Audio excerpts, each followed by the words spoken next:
જય માતાજી। તો આજે આપણે જાણીશું કેવડા તીજ ક્યારે આવે છે અને કેવડા તીજની વ્રત કથા સાંભળીશું। તો વિડીયોમાં એન્ડ સુધી બન્યા રહેવા વિનંતી છે। તો આ વ્રત કુમારી કન્યા તથા સૌભાગ્યવતી સ્ત્રી દ્વારા કરવામાં આવતું આ વ્રત છે। તો કુમારી કન્યાઓ સારા પતિ મળે એની માટે આ વ્રત કરે છે અને સૌભાગ્યવતી સ્ત્રીઓ પોતાના પતિનું લાંબા આયુષ્ય માટે આ વ્રત કરતી હોય છે। તો કેવડા તીજ એટલે ભાદરવો સુદ તીજ એ દિવસે સવારે વહેલા ઉઠી નાહી ધોઈને મહાદેવજીના મંદિરે જવું, ભક્તિ ભાવપૂર્વક પૂજન કરીને સવારે બીલીપત્રો, પુષ્પો અને કેવડો ચડાવવામાં આવે છે। શંકર પાર્વતીની વાર્તા સાંભળવી, આખો દિવસ નકોડો ઉપવાસ કરવો અને કેવડો સૂંઘીને દિવસ પસાર કરવામાં આવે છે।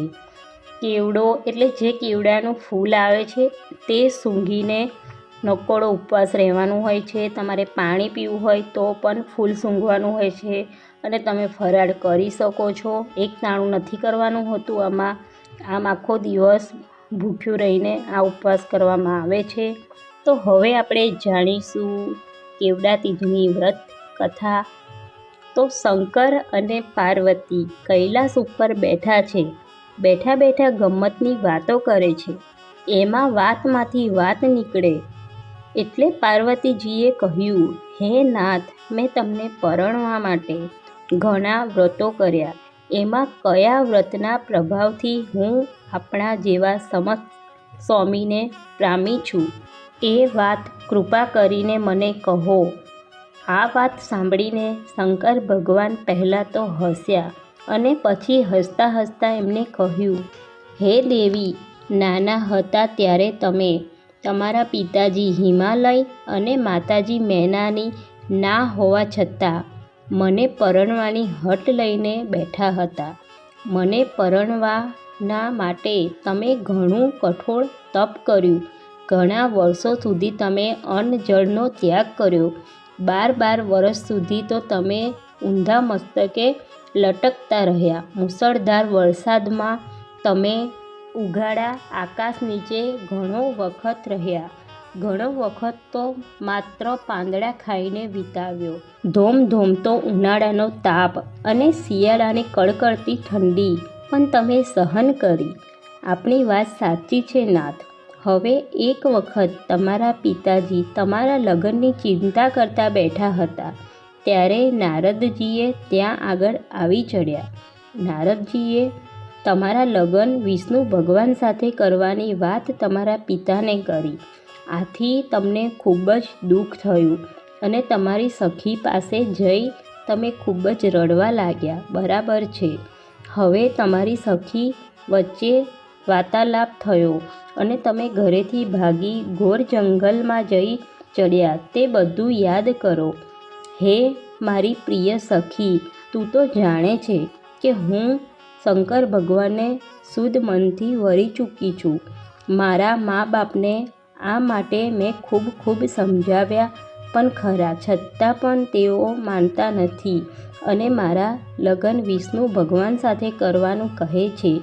જો આમ થાય તો મારે મારા દેહનો ત્યાગ કરવો પડે। બહેન, એવું તો આપણાથી થતું હશે તો પછી મારે શું કરવું? ચાલ, આપણે અહીંયાથી છાણામાના નાસી જઈએ। હા, ચાલ। અને આ પ્રમાણે યોજના ઘડી બંને સખીઓ ઘરેથી ચાલી નીકળી। ચાલતા ચાલતા બંને એક જંગલમાં આવી ચડ્યા।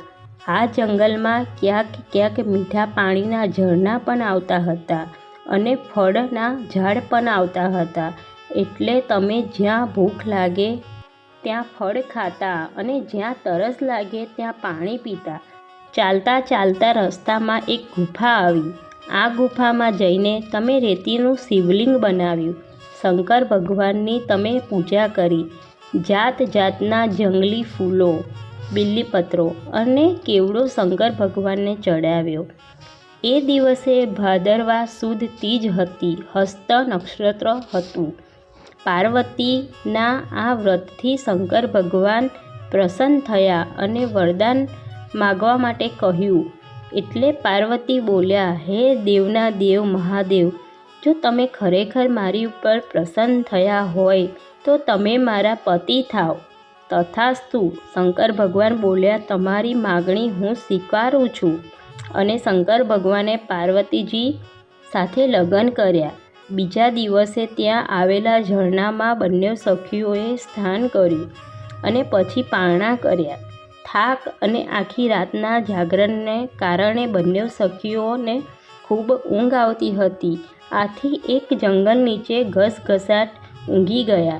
બીજી બાજુ પાર્વતીજીના પિતા એમને શોધવા નીકળ્યા હતા. એટલે તેઓ શોધતા શોધતા આ જંગલમાં આવી ચડ્યા. આવીને જોયું તો ઝાડ નીચે સખી સાથે પાર્વતી સૂતી છે. આથી તેમને જોઈને તેઓ રાજી રાજી થઈ ગયા.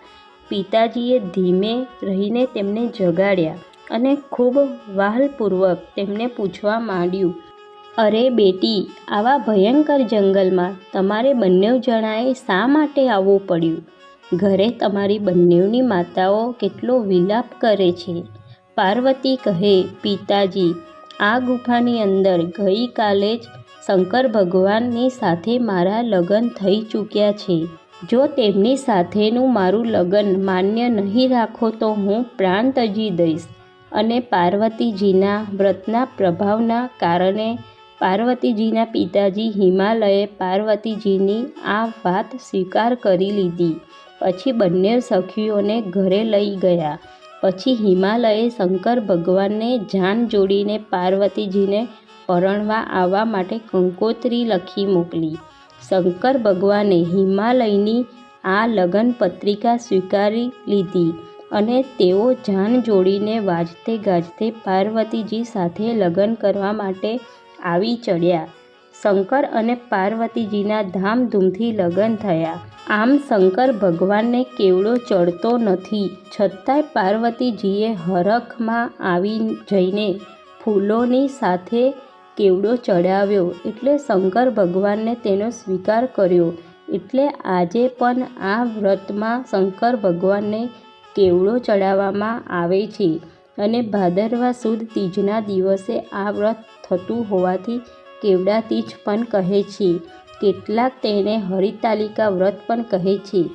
આ વ્રત કરનારાની સૌની મનોકામના પૂર્ણ થાય અને અખંડ સૌભાગ્યવતી પ્રાપ્ત થાય. પાર્વતીજી શંકર ભગવાનને જેવા ફળ્યા તેવા આ વ્રત કરનારા સૌને ફળજો. કેવડો શંકર ભગવાનને ખાલી કેવડા તીજના દિવસે જ ચડાવવામાં આવે છે. એ પણ ભાદરવા સુદ ભાદરવામાં આવતી તીજના દિવસે જ ભગવાનને કેવડો ચડાવવામાં આવે છે. તો આજના વિડીયોમાં બસ આટલું જ હતું. પછી મળીશું એક નવા વિડીયો સાથે. ત્યાં સુધી જય ભોલે, હર હર મહાદેવ.